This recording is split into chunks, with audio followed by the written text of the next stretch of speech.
Dhaka reporters unity ডিআরইউতে মঞ্চ ৭১-এর অনুষ্ঠান থেকে আটকের পর সন্ত্রাস বিরোধী আইনে মামলা দেওয়া হয় সাবেক মন্ত্রী আব্দুল লতিফ সিদ্দিকী, ঢাকা বিশ্ববিদ্যালয়ের আইন বিভাগের অধ্যাপক শেখ হাফিজুর রহমান কার্জন, সাংবাদিক মঞ্জুরুল আলম পান্নাসহ ১৬ জনের বিরুদ্ধে। রাজধানীর শাহবাগ থানায় পুলিশের দায়ের করা মামলায় ঢাকার সিএমএম আদালতে হাজির করা হয় তাদের। পুলিশ পাহারায় আদালতে তোলার সময় কথা বলেন অধ্যাপক শেখ হাফিজুর রহমান কার্জন এবং সাংবাদিক মঞ্জুরুল আলম পান্না। মানুষ কি লিখবে, সাংবাদিকরা কি লিখবে, কার পক্ষে লিখবে সাংবাদিকরা বলুন আপনারা, কার পক্ষে সাংবাদিকরা সন্ত্রাসের বিরুদ্ধে বলি মেরে ফেলবে তো আমাদেরকে।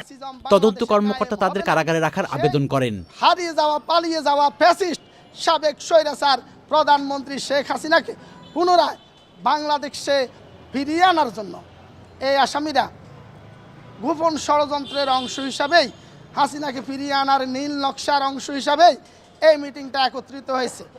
শুনানি শেষে জামিন নামঞ্জুর করে কারাগারে পাঠানোর আদেশ দেন বিচারক। আজ আমরা কোর্টে এটাই সাবমিশন করেছি যে আজকে এই স্বাধীন বাংলাদেশে একজন মুক্তিযোদ্ধা, একজন সাংবাদিক, ঢাকা বিশ্ববিদ্যালয়ের আইন বিভাগের অধ্যাপক সহ আরও অন্যান্য সম্মানিত ব্যক্তিবর্গ, তাদের সাথে ওপেনে মব করা হলো এবং তাদেরকে লাঞ্ছিত করা হলো, যেখানে তারা ভিকটিম হয়েছে, অথচ তাদেরকেই আবার কোর্টে এনে গ্রেপ্তার দেখানো হচ্ছে, তাও আবার সন্ত্রাস বিরোধী আইনে।